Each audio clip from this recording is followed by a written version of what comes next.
Happy New Year. Happy New Year. Hit that subscribe. How you doing, Coley? Happy New Year. Happy New Year. I'm doing just dandy. How are you? How's 2024 treating you thus far? 2024 is treating me pretty good. I woke up this morning, got a workout in with my son, Boston, a.k.a. Bam.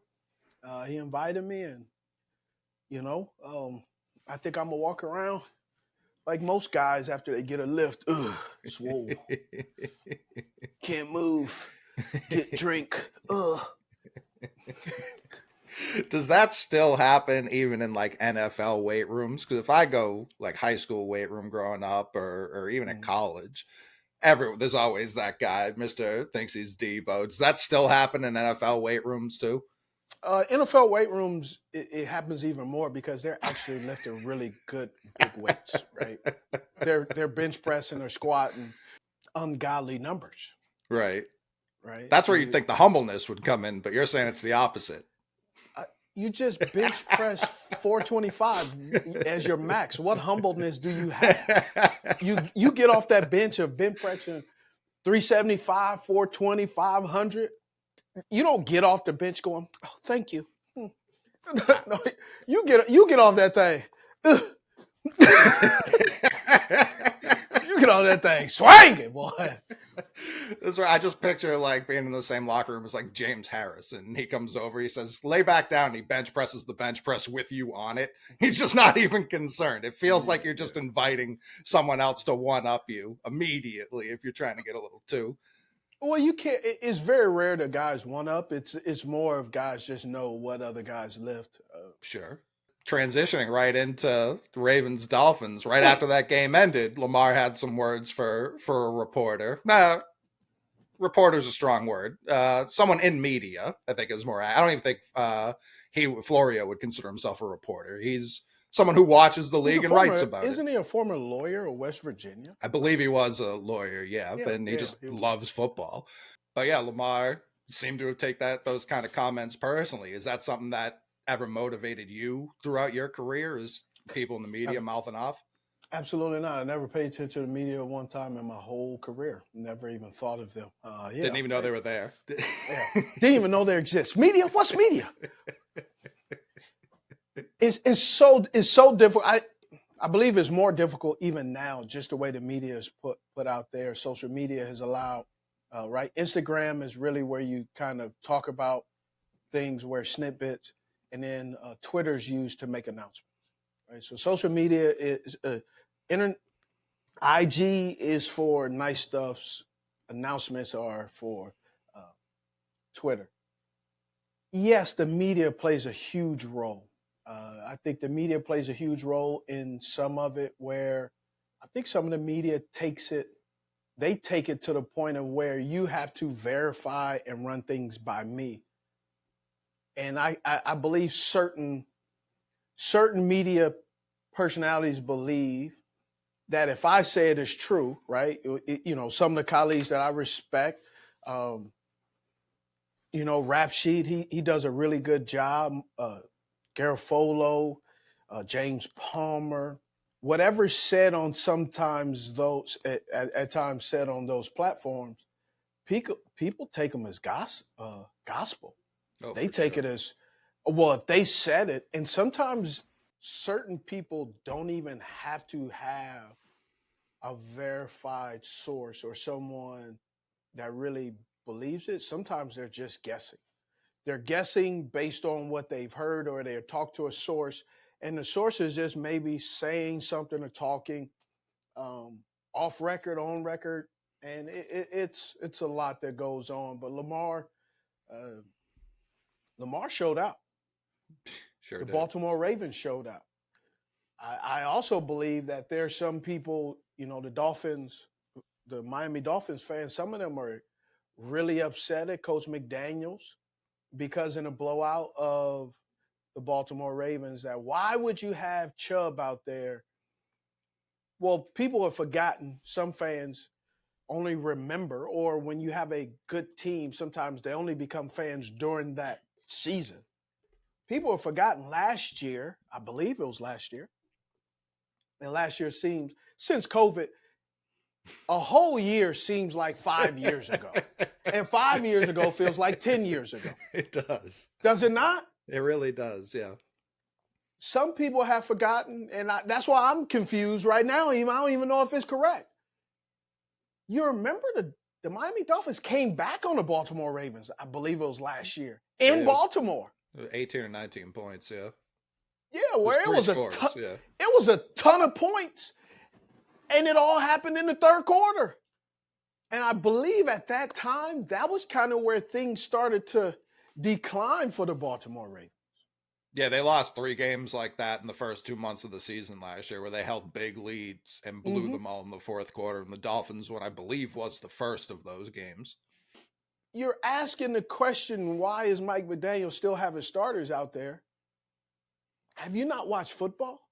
The same reason why some of these coaches who are losing by 20 still call timeout in the last 2 minutes, as if they're going to, like they have a play in a playbook that's going to help them come back down from 30. The 20-point play, yeah. Yeah, the 20. Oh, I got one for you. This Ravens offense compared to last year, obviously they made a switch at OC, but they went out and they got some weapons too. They went out, they got Odell, who's looking more and more like himself every week. Odell has some injuries going on. His body was getting back up. For sure. But I'll tell you some of the observations that I saw. First of all, with Marlon Humphreys going down questionable with his calf, got to have him back. When a guy sprains, has a MCL, PCL, LCL, anything sprain, guess what, people, in this late in the season? He isn't healthy. Right. In any kind of wonkiness. And you can see there were times in the first half and going in the first quarter, second quarter, not having Kyle Hamilton, they were missing him. It was a few times where you went, ooh, right? I went on here and I said, wow, attacking and the RPO game is a problem for the Ravens. Up in the beginning, it was. Oh, yeah. I mean, Tyreek dropped a wide open touchdown where there was nobody around him. Nobody. That was a blown coverage. I'm saying that to talk about the Ravens defense, not to talk about Tyreek, who's had an unbelievable season, and that touchdown wouldn't have meant anything in the course of this game because it didn't matter on the final scoreboard. He's too handsome. You have to have some leverage of competency. The sad part is I have no swag, dog. I'm going to do a little breakdown right now to tell you what I loved about Zay Flowers and why. Now, I got a few, and Coley chime in, but I'm really going in on this because I just wanted to see what did Todd Monken do that made this such a really good game. Mm-hmm. Why did he do that? How did he do it? 13 targets, 9 receptions, 72 yards, 46 yards of yak, 6 first downs, 1 touchdown. Well, what I really loved, and you can see the Baltimore Ravens are implementing getting Zay Flowers going early. He is their number 1 wide receiver, especially when Mark Andrews, the guy who's not there between the hashes that make everything go. Likely is really starting to show up. OBJ is being OBJ. Bateman is showing up. Everyone is stepping up, but they're not stepping up. They're just getting better. Everybody's getting more and more familiar, more and more comfortable, more and more plays. But Todd Monken did a really good job. And what Todd Monken really did against the San Francisco 49ers, yes, this is 2 weeks behind, but I had to rewatch the tape because I really wanted to see the why, the how. And what Todd Monken was able to do is pretty darn remarkable. He attacked every secondary, whoever was in the pass game, he attacked those individuals. Fred Warner, Kinlaw, Thomas.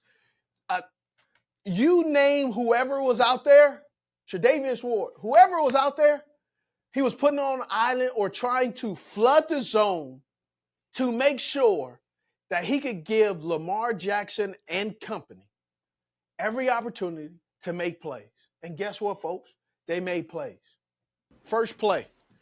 This first play, it's a sail concept. And sail is, you see we got the Underdog logo right here on Zay Flowers. But what you can't see is out +2.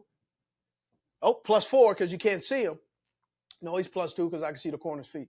+2, which is Odell free releasing. Likely's down here. He's going across the middle. Sail concept was Zay Flowers, so he has the corner. But they do a little something different. They run the sail with a stop. And so Flowers goes and runs the sail, stop, but he notices, and this is where the FBI, football intelligence of a young rookie quarterback, a young rookie receiver, understands what's going on. They've been coaching and talking about it and understand what's going on. Now, this is considered a drop, but this isn't a drop. This is just two playmakers seeing what the defense gives you and making adjustments as they go. So here we go with the play. So he runs, look, nice little release, goes outside, bang. Now, I want to see him put his hands up a little bit faster. He just dips his shoulder. So I don't like dipping your shoulder because sometimes I can get you in trouble. But look what the RPO game does to the linebackers, Fred Warner and company, BYU. Shout out. Not a huge BYU guy, but Fred Warner is one of those BYU guys. You just got to tip your hat to him with the Holy War rivalry. So you got it. You got the sail stop. Look at all these guys. Lamar has all the time in the world. Lamar can go have Desmond Ridder go get his DoorDash, get it, make sure, double check, and make sure that the food is there. But look what Zay Flower does. He understands what's going on. Ward is playing the third. He sees, this is smart football too. He has no one in his area, so he goes and covers. But Flowers comes back. That's considered a drop. But just loses a little bit of his footing and goes right there. Really love that play. Okay? Second play. Love this one because, again, Monken is attacking every defender on the 49ers. Quick out. But what he does with this play is he runs a little rub route, with Justin Hill, with OBJ, but he uses OBJ because OBJ knows his assignment. He's a knowledgeable veteran who says, I'm not going to make myself get in trouble. I'm going to just be an obstacle in the path of the linebacker's way. So inside release, look at OBJ, staring down the linebacker. Justin Hill's going. Look what he does. Then he hits him with the hey yeah, right? Gets out of the way. So he's telling the referee, I'm not doing this intentional. I just noticed that his path was coming at my direction, so let me get out of the way. But they go to quick out to that side, like the play. But here's the thing. This play is key because if you watch Riley against the Ravens and the Dolphins, they put Riley in so many bad situations, Vic Fangio's defense, that they took advantage of all of the linebackers running. And they had 2 or 3 plays where they ran this play last week against the Miami Dolphins, and they run it against here. This one, attacking zone coverage. The key is Fred Warner. And here's what I mean by the key is Fred Warner. Just watch Fred Warner, what he does with the RPO game. RPO game, run pass option. When you do RPOs, the linebackers must step into the – and so this is what he does. And here's this play. This is I love this play because there's so many small little things that I don't know if people pay attention to. Watch the direction that Fred Warner opens up and watch the linebacker. Watch the safety, linebacker, Fred Warner, Kinlaw, Tre'Davious Ward. Watch what all these guys do. So Kinlaw, 57 down here, the other linebacker opens up to Likely and Zay Flowers. But what does Fred Warner does? Fred Warner opens up to, he knows, crosser. And if you watch the game last night, championship, RPO game and crossers, that's what confused Alabama, the Wolverines. underneath, where you start to assume, that's where chest and checkers come in. Where he opens up saying, I know someone's coming across underneath. I know someone's coming across underneath. And look, even Kinlaw's looking. I see OBJ, and I have likely here.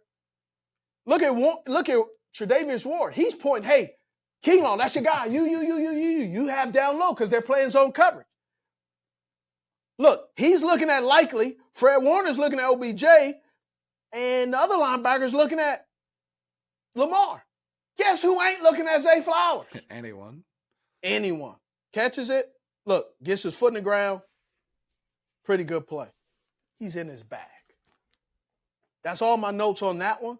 And now what I'm going to do is I'm taking my notes and I'm just going to freestyle on what I see based off how I look at it. Goes in motion, likely comes in. This is a play where right here, I don't know which corner it is, but I think it's Nelson Aguilar. Tunnel vision. Bro, you got to get your block. He runs right by the guy. But what that also tells me is Lamar misses. They were running a screen with the outlet of saying that Nelson Aguilar can be the open as well. So He doesn't miss him. So he takes off. Then this is how I know, because then he looks. But Lamar already made his decision that he was going to throw it to Zay Flowers. Okay. This play right here goes in motion. OBJ, screen. This is where they just want to get Zay Flowers the ball in his hand. Okay, Zay's in the slot. Again, this is a 4 shell, which I don't know why they're doing this 4 shell. Great job. Makes a mess. By that? 4 shell. Well, you said you don't know why they're doing it. Why, what? Well, because they have everybody. So line of scrimmage, they're on the 30. Your closest defender that could possibly do anything is what? 27? He's on the 27-yard line. And then the rest of the guys are on the 20. And then your guy in the nickel, he's blitzing. So now you just made it hot. So you're banking on, Wilkes is banking on, I think they're going to run it. And Tom Monken, a good offense coordinator, he looks at his tendencies when he's on the field and says, hey, I know let me break my own tendencies. So they do the RPO, especially with the fullback going in motion. They do the RPO, and then they throw it. And this is what you call beating the coverage, right? The quarterback has to beat the blitz. What they call the throw got to beat the blitz. So that's what they do. And then Zay Flowers does what he does. The Smitty tracker said that Zay Flowers can play. I told you he could play. Put the ball in his hand. Take down. All these little jitterbugs, these guys get the ball in their hands and they take off. Look, 1 missed tackle. 2 missed tackles. Sidesteps him. Goes down smartly. Zay Flowers going underneath. Again, flood the zone. Put your guy on there. This is considered a job. When I'm sitting at home, this is some of the things I say. When I see a quarterback throw the ball with this much velocity for a guy running underneath, I say, throw a little bit harder. He would have caught it, right? Actually, Lamar puts a little touch on it. This is how I know Lamar puts a little touch. Right before he throws it, look how he gathers up his step, and then he steps into it. So he actually didn't. You can see he takes a little bit of zip off of it. It's just behind ball him. Just a little bit behind him. Yeah. I love our this is such a defensive player. He looks at him like, "Ooh, you lucky you dropped that because I was about to mollywop you." Fred, you forgot I made you miss a couple of plays before, didn't you? Again, zone coverage. Look at Fred is coming up in there, just like the Philadelphia Eagles. If you can neutralize the rush and the pressure of a good or great front 7, it makes a world of difference. It makes those guys start to come up there and I didn't even see this. Look at my man. I think this is Moses right here, number 78. He royally birds Nick Bosa. Look at him. He goes, Nick Bosa spins, and then he spins. Look, you see that? Do you see it? Yeah. They're running this is a spacing concept. You got the underneath route, Nelson Aguilar. You got Likely. He's going. He's running a corner. You got the flat. You got the guy right there. That's one of those you just want to get him back. That feels like such a risk to turn your back on an edge rusher like that. So this is where 49ers say, screw it. We got to get some pressure. Again, what did I tell you? Got to beat the best way is to beat the rush is by getting the ball out quick. Bang. So again, eating up the cushion. You got Lamar stepping up. And you just got a nice throw by Lamar. Thomas is having a rough day. Love this play right here. Flood the zone. Aguilar's up in the flat. They have a ton of time. Same thing. Likely comes out scot-free, right? This is where they just again flood the zone. Right here, Aguilar knows, okay, this is my route. Likely's in there.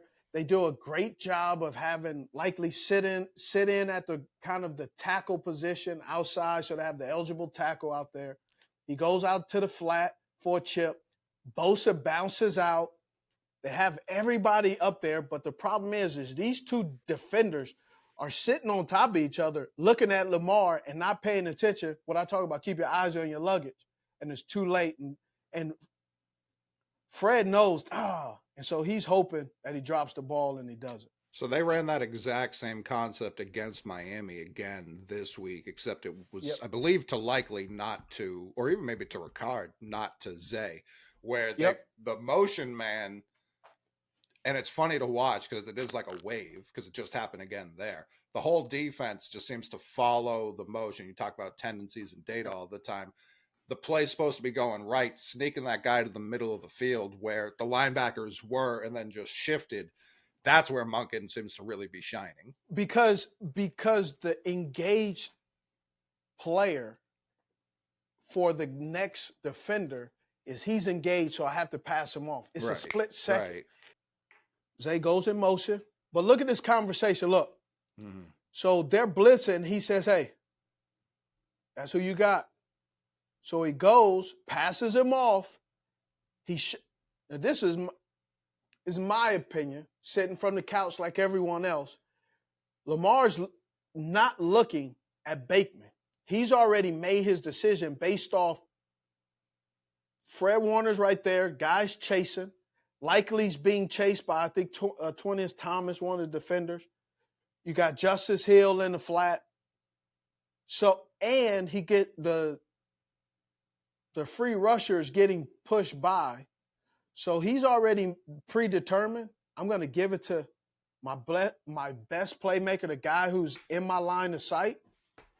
And that's what you have right there. It's a pretty good game plan. If the Baltimore Ravens can continue to play this type of football and this type of game, they're going to be pretty much unstoppable. Get some guys back. If Marlon Humphreys could come back and that doesn't stall him. Millette, who's a guy with Pittsburgh, he's been playing pretty good. Unbelievable. Disguising them, playing coverage well. They absolutely look like one of the best team in the league. Talk about a team. Let's go down to the Dallas Cowboys and the Lions, right? I got some buddies who are huge Dallas Cowboys fans, and I'm in a group chat. Some guys that I've been friends with for years. Shout out to James and Jason Spears, and I usually stay out of the chat when he's talking, but I literally had to tell him, bro, stop. He talking, how about them Cowboys? I think the Cowboys are playing well. But don't start walking around like you just bench press 400 pounds when really you just curl some 25s. Because there were two things that I walked away from this Lions game that I have to make an assessment on. One, Dan Campbell has turned this team around. Dan Campbell has done a great job, but Dan Campbell makes me nervous. He is risking way too much all the time. I understand you're on house money, but sometimes you got to put a few coins in your pocket to make sure you can walk away and pay for dinner, right? You go up 20 grand. Man, put $1,000 tip in your pocket. Don't put it all in. So here's my problem with, I'm going to start backwards, forward. Backwards. You have 3 chances to tie the football game. 3, not 1, not 2. You get what black folks don't never get. You get 3 chances. Bro, stop risking it. So, and I understand maybe you wouldn't have won it in overtime. You damn sure ain't winning it with those plays. Well, because the first play did work. Technically, it did work. Okay. Second play. Yeah, no, then it stopped working. It stopped working pretty immediately. I'm gonna go on to that one later. No, I know. Second play, they jump off sides. Kick the cotton field goal. He said, "No, I will not." You're telling me. So Ben Johnson does a great job of saying, hey, we generally go to the right. All the analytics say they're going to go to the right. Mm-hmm. That's why he was open to the left. He took a tendency. Ben Johnson is in the lab. He took a tendency and said, we usually run that to the right. We run it to the left. That's why he was wide open. Ball placement was a little bit off. But, bro, kick the field goal. Kick the field goal. The momentum was in your hands at that time. The other part, Detroit Lions secondary is going to get them in trouble. Their secondary is in trouble. CeeDee Lamb had 17 targets, 13 receptions for 227 yards, averaging 17.5 yards per catch. Against Cam Sutton, who was a draft pick of the Pittsburgh Steelers. I'm very aware of Cam Sutton. This is not me being a former Raven that's hating on Cam Sutton. I love what Cam Sutton has shown being with Detroit. He's really played well. But in this game, they put that man on that island, and it was not good. 7 targets, 7 catches, 96 yards, 13.7, and 4 touchdowns. Cook caught a pass on him. Tolbert caught a pass on him and 4 touchdowns. And 4 first down. Sutton has been playing well. But if the Detroit Lions want to go beyond the first round of the playoffs, they're going to have to play their best corners. And the guys they have out there, I don't believe are the best corners. They got a rookie corner they need to play. Because the guys that they have are being exposed. Branch can play. Oh, yeah. But Sutton is having a rough December, technically January. Mm-hmm. They seem and to be. They seem to be playing defense not dissimilarly to the 49ers. Like Hutchinson's their Bosa. They're trying to get everything. They're trying to win with their front 7 and just hope the back end is good enough. The back end is not good enough. No, for sure. This has been their problem. Like that is going to be that's going to get them bounced. Now, the other play. Here's the other part. So, here's why Dan Campbell, and this is why every coach is upset. So, this is intel no one knows or no one really talks about, but these are the details that I know. So, did you know, Coley, every referee, the referees, the groups, the group of referees go to both teams. and they have a individual meeting with the head coach. The head coach responsibility and the referee's responsibility before every meeting. Hence, sidetrack. I was told by a few referees that they knew, certain coaches knew what they were doing based off the conversation and dialogue that goes on before the game. Because the referees would say, hey, do you have any questions for us? Do you have any plays that would be considered questionable? So Dan Campbell tells this group of referees, we have 2 possible plays that we're going to run that requires multiple check-ins. You know what this sign is? Yeah, I'm eligible to be a receiver I'm on eligible. this play. You rarely have to say, hey, I'm eligible. You just kind of do the hand signals. You know what people get people shot back in the day in the 80s, right? Doing up them gang signs, right? That's a gang sign. I'm eligible. They told the referee, the head referee, these are the 2 possible plays that we're going to run. Okay. Every team has several trick plays that they say they may run. And the reason they say they may run because you don't know which plays you're going to need until the game takes a life of its own. Right. If you're up or So they down say, 30 hey. points, you're not running that play. There's no point. You shouldn't, stupid, but hey, what do we know? The Lions were intending to deceive the Cowboys, which makes sense. If only one lineman runs over there and says, hey, I'm eligible, it's a pretty big siren saying that's the eligible guy. You send 2 over there, now it adds another little wrinkle. And this referee was not ready for that wrinkle at all. Yeah. No, he wasn't. And it was a mistake. So I heard that this group of referees are not eligible for the playoffs because of that boo-boo. Yeah. Right? But it cost the Lions. But my real question is, did the Lions cost themselves with not taking that field goal? Yeah. Now, I know it alters and messes up everybody else's flight plans. I get it. But the chartered plane would be fine.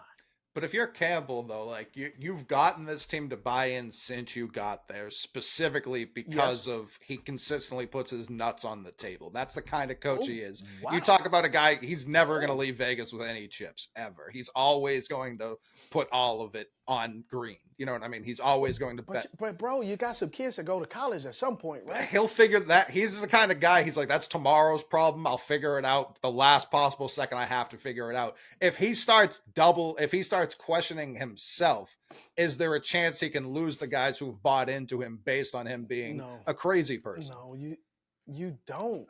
What you do is you start to erode at, will we be reckless? We talked about this. This is the nickname that Ron Rivera got, Riverboat Ron. Sure. Where's Riverboat Ron going to be after week 17? Huh? Nowhere. Okay. So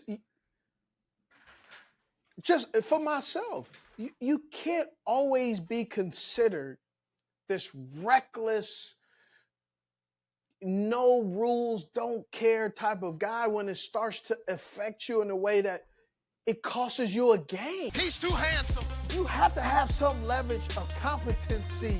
The sad part is I have no swag, dog. Now, all right. Are the Bills going to be drafting another receiver, or do they have enough? No, they're going to be drafting another receiver, and I don't even know if Diggs is going to be there, but for sure. But Gabriel Davis is doing a good job. He's not doing a great job, but he's doing a good job, and I think a lot of it has to do with Josh Allen or the offense coordinators, whoever it is, doesn't really see Gabe Davis as a legitimate number 2. He's either hot or non-existent. And that could be emotionally tough for any wide receiver. So Gabe Davis, 78 targets, 47 receptions, 665 yards, 191 yards of yak, and 7 touchdowns. And I'm going to just show you, the first play shows you exactly what I mean. Gabe Davis right down there outside, +2. You got Knox going in motion, indicator. You got Cook playing against the Jets. And then you have Stephon Diggs. Now watch what they run. So he running a deep end with Gabe Davis, a side route. Stephon Diggs got his, he gonna just run whatever he feels like. Watch what he runs, right? So he weaves in, goes outside. Look what he runs. I know Cotton picking well. That ain't where he's supposed to be. You can't be there when you got a deep end coming in. You can't. Tell me I'm lying. It's very funny to see it from this angle. It's very funny. Look, you think that's the route? What play is this? We got double end, Diggs get open. That's what that is. Look at this. Look. And then Diggs like, oh, he throwing it to me. Gabe like, boy, that's my play. You don't get your birds on the road. Look at this. Look, Diggs really thinks, and you know how I know he thinks it's his ball? What do I keep telling you? He got those landing strips. Oh, absolutely, yeah. Look at he landed in the airplane on the water. Look, hydroplaner. Look at Diggs like, oh, that ain't to me. My bad. Look, then he puts it I'm going to say it just like I want to say it. Just like a brother doing what he ain't supposed to do. Then he starts to be his cheerleader. Go! You almost stopped me, sucker. Look at him. He put his hands up. Get it, boy. Look at him. He ain't moved. You know that ain't the route you're supposed to be running, dog. I'm shocked that there haven't been more plays where like they're both going up for the same like jump balls, and it's like a contested catch. That was the play. That was like a contested catch where they're both. That was contested. That was blocking. That was everything. Anything you want to say that should not be, that was it right there. All right. Play 2. Well, this play right here just shows you, again, Josh ain't never looking for Gabe Davis unless he has to. And look, this is offsides. Free play. Look where his eyes goes automatically. Look, they're running zone coverage. Again. Look at Stephon strolling. Look. Stephon like, hey, I'm open. They run a zone. Look at Diggs. I mean, look at Diggs is running right there. They got zone coverage. Gabe is like, yo, I'm running my route. Josh ain't looking at Gabe Davis unless he has to. Look, he's like, well, I guess I'll throw it to him. Look. Wide open. Scott. Butthole. Open. Look, so you got bunch formation, condensed, goes across. Look, Stephon throws that hand. Remember I talked about that hand? Look.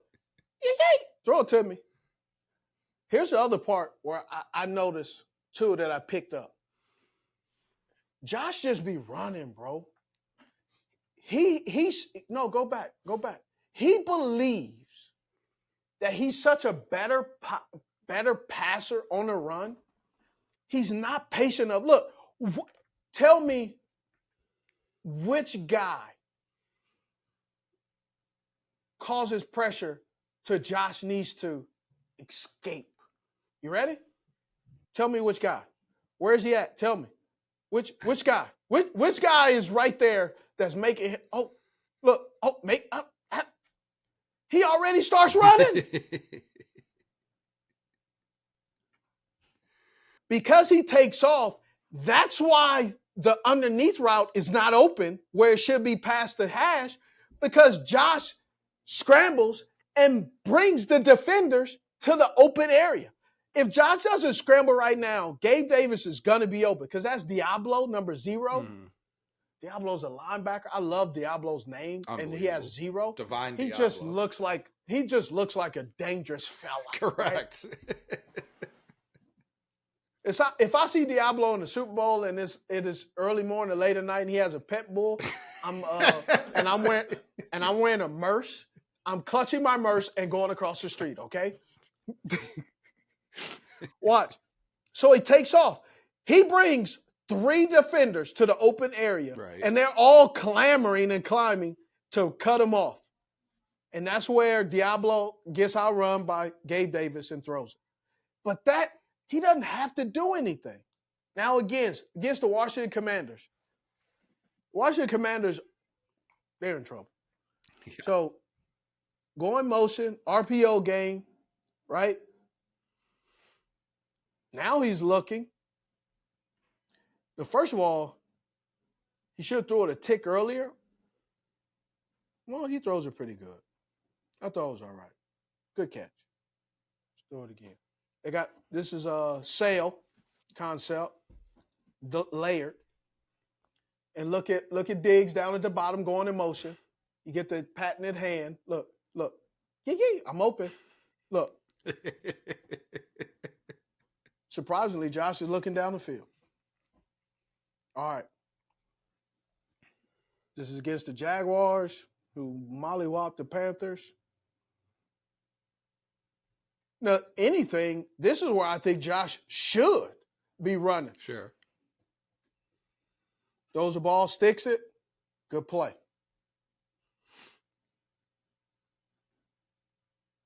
In the slot, goes now, throws it. Good decision. Free rusher. You talk about, hey, blitzer's on the quarterback. Look at him. Blitzer comes, throws the quarterback. Good finish. Love it.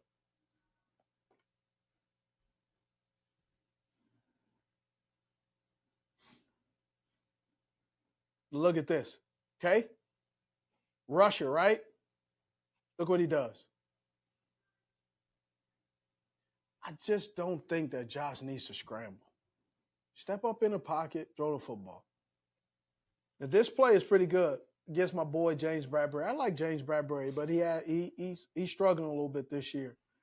Blankenship struggling. RPO game. Hassan comes up here. Look at Deion Dawkins. They talk about how good of a blocker he is a good blocker. But guess what? My man whiffed on this one. Look. Yow. You think he closed his eyes? Yow. Look at Blankenship. Has no idea what's going on, right? So my point is with this team, Gabe Davis. I think Gabe Davis is a number 2 wide receiver. He'll be outstanding on any team. I believe he needs a fresh start. He goes to a team that values him, gives him an opportunity. He needs a fresh start to show that the inconsistency that he hasn't always been him. Has to do with his role in his offense. Has to do with the changing of Brian Daboll down to Ken Dorsey, and then now changing Ken Dorsey to Joe Brady, and Joe Brady's doing an outstanding job. But Gabe Davis, I believe, will be a really good player on next team. I don't think he's valued at the same level he needs to be valued with the Buffalo Bills. And because of that, he's going to be a free agent. And I think he's going to have a really good year, whatever new team he goes to. Who and what? We'll get to that this offseason to tell you which team I believe he should go. For sure. Now let's go to my Carolina Panthers. It's going to be very brief. I know a lot of people have a lot of things to say about David Tepper, what he's did. Listen, we all have moments that, thank goodness, my moments wasn't exactly caught on film. That's all I'm going to say, right? Not me. Glad my name is Smith, not Tepper. Now, if we're talking about stocks, wish my name was Tepper. For sure. But we're not talking about stocks. So I'm happy my name is Smith. I'll be short. Going into the game, 6 straight 3-and-outs. I don't like this offense. I don't like what they're doing. They need to run the football. Get ahead of the sticks, way too much behind the chains. All these in-breaking routes, it isn't working. Everybody's talking about Thomas should be up for the head coaching job. He's done a great job. I'm not sure if Thomas is ready to be an offensive coordinator yet because he's still running some type of the Rams offense. And the problem is you don't have the Rams players. Right. You don't have the Rams offensive line. You don't have the Rams Puka Nacua. You don't have Cooper Kupp. You don't have Tyler Higbee. You don't have Williams. You don't have a lot of things to run this offense. I can't get into I just don't see. And here's why I don't see it. It has nothing to do with payroll. If people think I get paid. It has to do with I've been that guy on a team where everybody has an opinion about the bad team. It sucks. Why kick these men when they're already down? if you're a fan of any team that's not doing well this year, how about you go against the grain and encourage? Instead of kicking them and drop kicking them, tell them how bad they are, and then get mad when they remember who you said they were back when they were losing, and you see them in the mall or in the store and you want an autograph, but they remember you were booing them and putting paper bags over your head and calling them bums and telling them how terrible they are, and then you wonder why they don't want to be bothered with you when they're on their off time. That's why. They put Dolphins, Bills in prime time because what these TV execs don't understand is what an irrelevant game, Dolphins, Bills.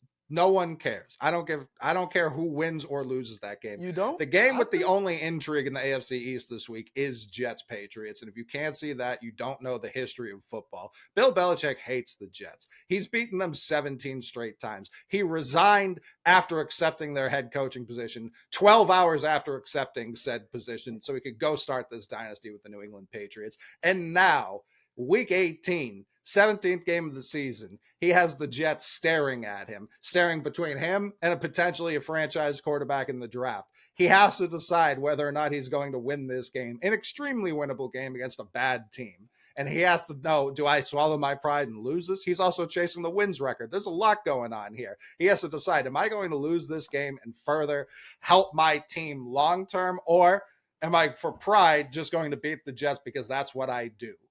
It's quite intriguing to me, and I pray he sits there and he has Mac and Zappy out there on multiple plays. He tells them both different plays. It's kind of like Gabe Davis and Stephon Diggs, but with quarterbacks. That's what I want to see happen on Sunday. If I see any points, if I see Jalen Reagor take an opening kickoff back to the house again, what are you doing, Jalen Reagor? I know you're fighting to stay in the league. Yeah, he's trying to get a job. I get that. That's what he's trying to get. That it's not going to get a job next year. It's not going to happen on my watch. You're not going to take a knee at the one like we discussed last week. You've proven your point. You've proven you belong on this dysfunctional receiving core. You've proven that already. Enough. The Bills are all like, if the Bills make the playoffs, I think the NFL should have a committee much like the Florida State committee. Get them out because it's wasting everyone's time. The Patriots had 3 turnovers in their first 4 possessions, and the Bills' average start position was the 15-yard line. You know how many touchdowns they scored? 1. Get them out of my face. They're a very unserious team overall. All right. You finished? Maybe. We'll see. Oh. All right, let's go. Saturday, January 6th, Pittsburgh at Baltimore. That's going to be an interesting game. How about Kenny Pickett? I refuse to be Mason Rudolph's backup. Well, guess what, buddy? You either back up because you ain't playing. Mason Rudolph is playing pretty good. I like when backups come in and simplify the game. We always talk about how complex teams make it overly complex. He's like, let me just get George Pickens the ball. Done. Simple enough. Yeah. That always helps, doesn't it? You would think. Houston and Indy. I think that's going to be an exciting game. CJ's back. Gardner Minshew's going to be Gardner Minshew. He sure will. Yeah. There's no doubt about it. All right. Tampa Bay Buccaneers at Carolina. I'm going to go on record. I think that thing going to be ugly, and it's going to get ugly quick. Probably, yeah. Cleveland at Cincinnati. Is Jake Browning playing himself into a starting job somewhere? I think under like the Matt Flynn type of playing into a starting job. Will you? No, don't even go where there. you sign somewhere. Because let me finish. Matt Flynn. Let me finish. Sorry. You sign somewhere for starter money, and you have a healthy competition with a rookie, and whoever wins, wins. Matt Flynn couldn't play. Listen, the Seahawks thought he could. They paid him big money. Yeah. Minnesota at Detroit. Interesting. Very interesting. Atlanta at New Orleans. So, who starts? Taylor Heineke was out there studying long and wrong. I mean, goodness gracious. Wowzers. Look, this here was Taylor Heineke. I don't know if you can see it. Zoom in. Let me take my Taylor Heineke was out there. He was in there like that. Look, this is how Taylor Heineke was staring at the rush. Can you see my eyes? Yes. That boy, that boy looking at nothing. I mean, goodness gracious, Taylor Heineke. And then Ritter got out there, and he was like, hey, maybe I should just take a 3-step drop and release the football. So all of you Atlanta Falcons fans that came at me talking about Steve is a hater, you never can respect anything that Steve Smith says because he's a Panthers. I'm a former Panther, former Raven. I'm also a former wide receiver and orange juice connoisseur. And an orange juice connoisseur and a wide receiver, you know what I know? Quarterbacks. And I know when I see a good one, and I know when I see a bad one. Mm-hmm. So let's go with my hashtag, who threw it? And guess what? In 2024 for the Atlanta Falcons, I tell you who won't be throwing the football. Desmond Ritter won't. He's a winner. He is a winner in college. He does not process fast enough. And if Arthur Smith wants to keep his job next year, he better get a real quarterback. Kansas City Chargers,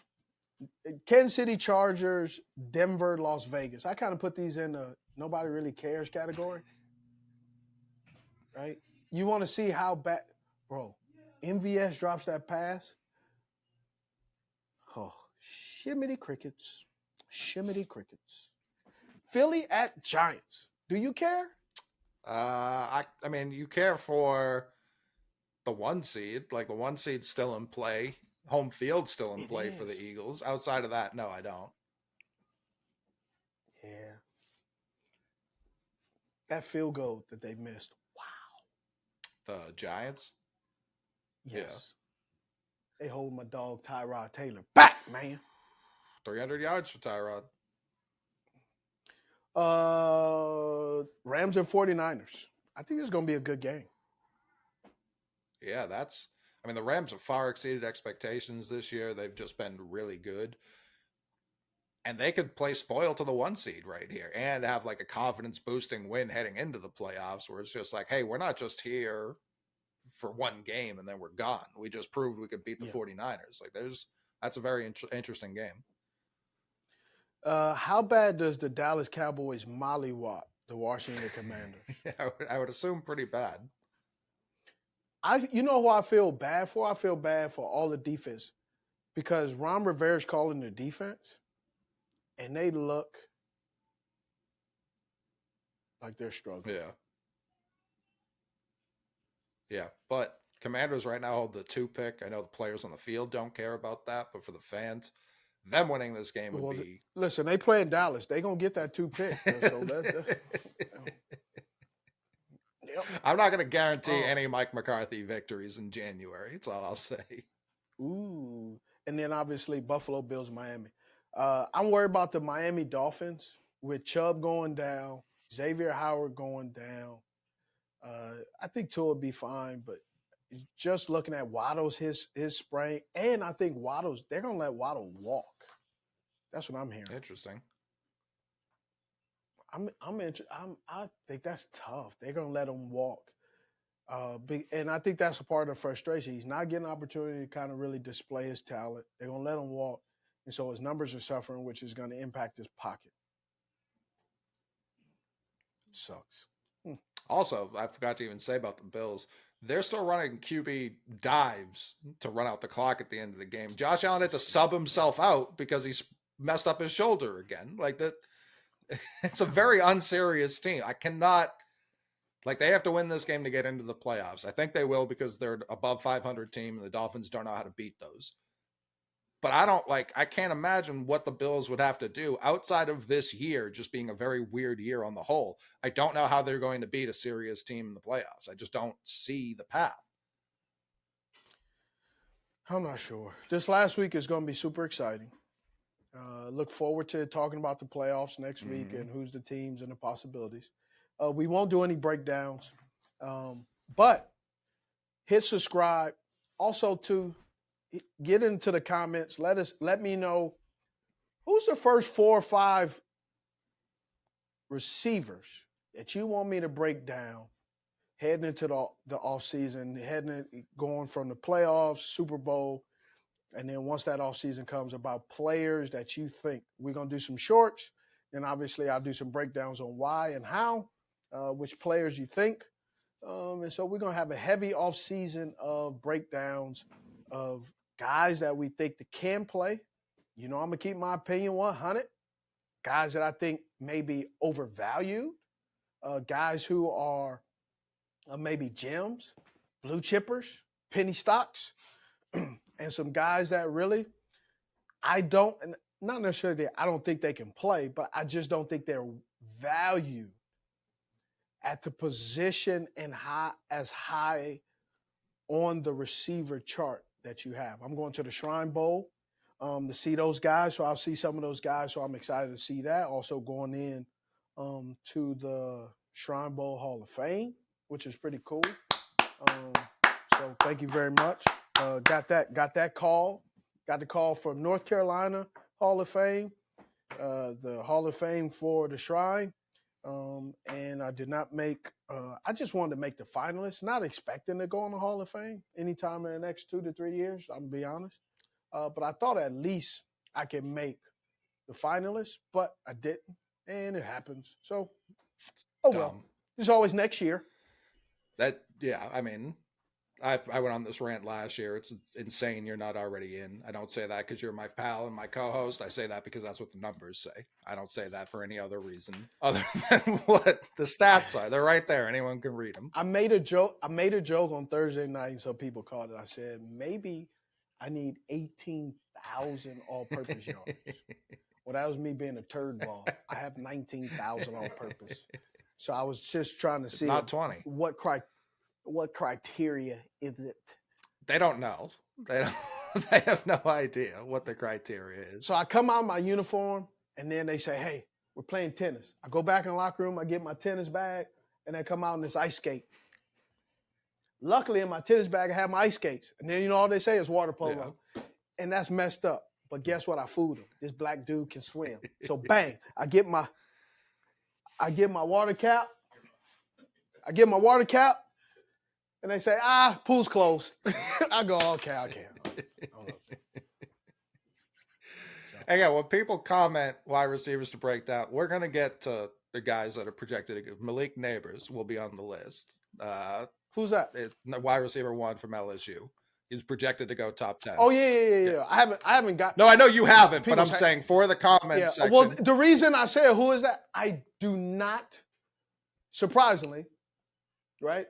Coach Doran, if you're listening, I only watch Utah. And yes, I have not commented. Yes, I watched the Utah and Northwestern game. So disappointed. I did not. I was so frustrated watching that. I did not watch the game. What happened? Can I tell you something? You know what you missed? Zero. And it was unique. How about that? Right. Interesting. All right. But go Utes, though. But yeah, I roll with my squad. In the comments, say who's stock. We do the Smitty tracker. We do the stocks. Tell us whose stock we should be buying and who we should be selling. Who's a little overhyped. Yeah. Tell us that. Don't tell us, break down Marvin Harrison Jr. We're going to get to that. I promise. I'll break down Marvin Harrison Jr. I'm gonna look at some of this stuff. But as a guy said, no Super Bowl rings, but 2-time, now 3-time right. Thank you. This is Steve Smith Sr., and I'm cut to it. And that's my co-host, Coley Mick. Hey, hit subscribe. Appreciate you. See you next week.